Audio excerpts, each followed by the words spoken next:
Hello guys, and welcome to another tutorial video. And in this short tutorial video, I'll be showing you how to swap crypto in the Bitget wallet. So you're looking to swap your cryptocurrency, head to the wallet section at the bottom right so you can have a view of the cryptocurrency you currently hold.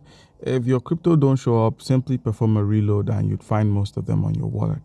So once you've taken note of the amount of crypto you have, head to the trade icon at the bottom of the screen. It's at the middle corner here. And where we have swap at the top of the screen, you'd find cryptocurrency tokens like Ethereum and Ethereum USDT. So all you need to do is simply move from the Ethereum network to the BNB Smart Chain and select the BNB token. And where we have USDT Ethereum, select your normal BEP20 USDT. Now, by simply switching their places, you could enter an amount of USDT you wish to convert or swap into the BNB token, and it's shown here. And then the best channel is the PancakeSwap V3. So all you need to do is simply click on confirm.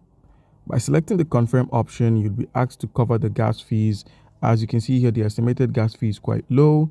And all you need to do now is simply click on confirm, and you'll be able to swap directly into the BNB token just by simply entering an amount of USDT on the same network and swapping into the BNB on the same network. So guys, that's how you can easily swap crypto on Bitget Wallet. Do comment down below if you have a question and you'll be given an answer. Thank you.